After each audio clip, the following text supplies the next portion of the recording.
नमस्कार, मेरा नाम है रजनीश सक्सेना और आप देख रहे हैं अमृत विचार। आपने हौसलों भरी कहानियाँ बहुत पढ़ी होंगी, बहुत सुनी होंगी, देखी भी होंगी, लेकिन आज हम आपको रूबरू कराने जा रहे हैं बरेली की उस बेटी से जो पिछले 5 वर्षों से गंभीर फेफड़ों की गंभीर बीमारी से जूझ रही है और पिछले 1.5 वर्ष से लगातार ऑक्सीजन सिलेंडर के सहारे चल रही है।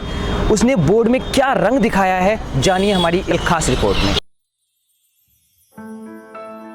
बुलंद हो हौसला तो मुट्ठी में हर मुकाम है, मुश्किलें और मुसीबतें तो जिंदगी में आम है। जी हाँ, ये पंक्तियां सटीक बैठती हैं सफिया पर। सांसें भले ही ऑक्सीजन के सहारे हो, मगर हौसला सफिया की अपनी मुट्ठी में है। दरअसल सफिया फेफड़ों की गंभीर बीमारी से जूझ रही है। ऑक्सीजन के बिना 1 मिनट भी नहीं रह सकती। बावजूद इसके सफिया ने न सिर्फ 10वीं की परीक्षा दी, बल्कि अच्छे अंकों से पास भी हुई। सफिया कहती हैं कि ये इतना आसान नहीं था, क्योंकि परीक्षा या पढ़ाई के दौरान किसी भी वक्त सांस फूलने की तकलीफ उनके लिए मुश्किल पैदा कर देती है। बावजूद इसके उन्होंने हौसला कम नहीं होने दिया। जी, काफ़ी मेहनत करनी पड़ी इस सब के लिए और मम्मी पापा ने भी काफ़ी सपोर्ट किया मुझे सब में, और मैंने खुद ही पढ़ाई की बिना किसी ट्यूशन, बिना किसी की हेल्प के, अपने घर में बैठकर। और रोज़ इस तरह से ऑक्सीजन सिलेंडर लगाकर एग्ज़ाम देना बहुत मुश्किल हो रहा था, पर फिर भी मम्मी पापा सपोर्ट करते रहे लगातार कि कुछ भी थोड़ा सा, काफ़ी ज़्यादा सपोर्ट मिली घर से, और भाई बहन भी बहुत ज़्यादा मुश्किल हो जाता था हालत में 3 घंटे बैठकर पेपर दें। काफ़ी बार हुआ, फिर 1-2 पेपर में भी प्रॉब्लम हुई, सांस उखड़ जाना बार, तो बहुत मुश्किल से उसे कंट्रोल करके एग्ज़ाम लिखाया मैंने अपनी। और आज जो मेरी परसेंटेज है उससे भी मैं खुश हूँ। 69% मेरे। एक्सपेक्टेशन तो मेरी ज़्यादा थी, लेकिन कोई बात नहीं। यूपी बोर्ड 10वीं और 12वीं का रिजल्ट आया तो सफिया 69% अंकों के साथ पास हुई। पढ़ने में बेहद ज़हीन सफिया पिछले 1.5 साल से ऑक्सीजन के सहारे है। इन हालात में शायद ही कोई घर से निकलने के बारे में सोचे, मगर सफिया ने बीमारी को पढ़ाई के आड़े नहीं आने दिया। ऑक्सीजन सिलेंडर के साथ ही परीक्षा भवन पहुंचकर 10वीं का इम्तिहान दिया। रिजल्ट आया तो होनहार बिटिया के परिवार में खुशी की लहर दौड़ गई। परिवार का कहना है कि अगर सफिया इस बीमारी से ग्रसित नहीं होती तो शायद और भी अच्छे अंकों से पास होती। बात ये नहीं है कि उन्होंने 69% नंबर हासिल किए, बात ये है कि उन्होंने किन परिस्थितियों में ये कामयाबी हासिल की।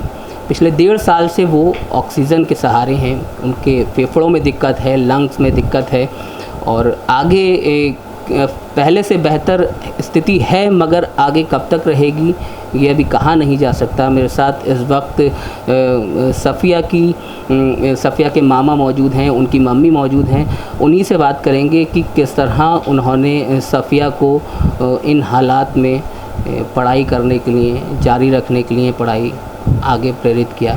आज हमें बहुत ज़्यादा गर्व महसूस हो रहा है इस बात का कि इन्होंने इतनी परेशानी उठाते हुए भी आज बहुत अच्छे नंबरों से, जो हमने उम्मीद भी नहीं की थी कि इतनी बीमारी में ये इतने अच्छे नंबरों से पास होंगी, लेकिन आज हमें अच्छा लग रहा है। हमें भी, उनकी मम्मी को भी और बाकी सब घर वालों को खुशी हुई कि इतनी बीमारी के बावजूद भी इन्होंने अच्छे नंबरों से पास करा। क्योंकि एक माँ का सहारा बहुत बड़ा होता है बच्चे को आगे बढ़ाने में, उनको हौसला देने में, वो भी इस स्थिति में। उनकी माँ से पूछेंगे किस तरह से उन्होंने सफिया को प्रेरणा दी। मैडम, बहुत बहुत स्वागत है आपका।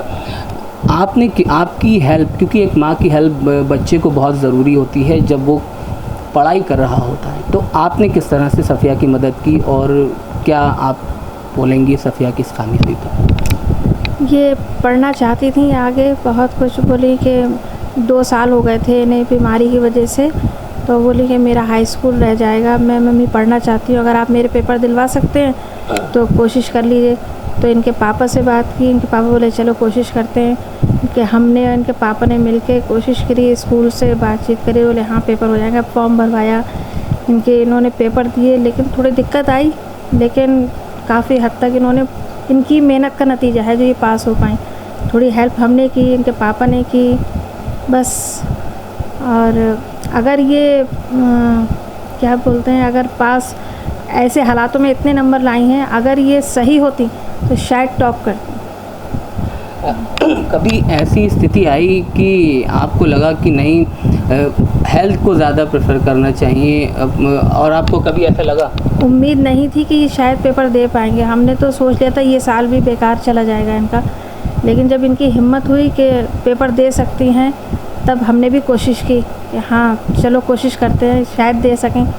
लेकिन उम्मीद नहीं थी कि ये ऐसा दे पाएंगे। 3 घंटे बराबर बैठना पड़ता है वहाँ पर पेपर देने के लिए, और ये काफ़ी कमज़ोर हैं। अब तो फिर भी ठीक है, जब काफ़ी कमज़ोर थी कि शायद कैसे देंगी पेपर ये, लेकिन अल्लाह का शुक्र है।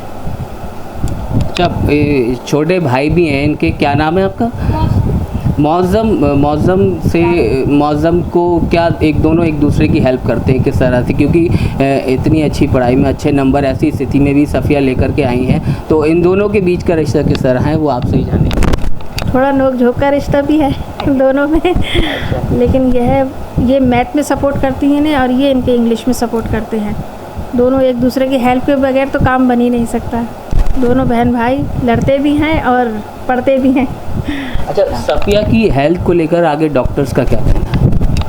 कहा अब इनका इलाज तो कंप्लीट हो चुका है सफ़िया का, लेकिन यह है फेफड़ों में वक्त बोले कि लगेगा, जान आते आते थोड़े कमज़ोर हैं फेफड़े, इसलिए इनको ऑक्सीजन की ज़रूरत अभी पड़ेगी। धीरे धीरे ही कवर हो पाएगा। फेफड़ों में कमज़ोरी बहुत है जिसकी वजह से इनकी सांस उखड़ जाती है, और थोड़ी सी तबीयत 19 होते ही इनकी सेहत ख़राब होने लगती है, तो फेफड़ों में आ जाती है वीकनेस। एक चीज़ और ये है कि आपको ज़रूर बताया होगा सफ़िया ने आगे क्या प्लान इन्होंने बनाया, या आप लोगों ने, माँ बेटी ने, भाइयों ने, पूरे परिवार ने मिलकर, या खुश सफ़िया ने, क्या है आगे इनका करने का इरादा? ये कंप्यूटर साइंस करना चाहती हैं। कंप्यूटर साइंस में कुछ इनको शौक़ है पढ़ने का, पापा की तरह अपने कुछ बनना है इन्हें।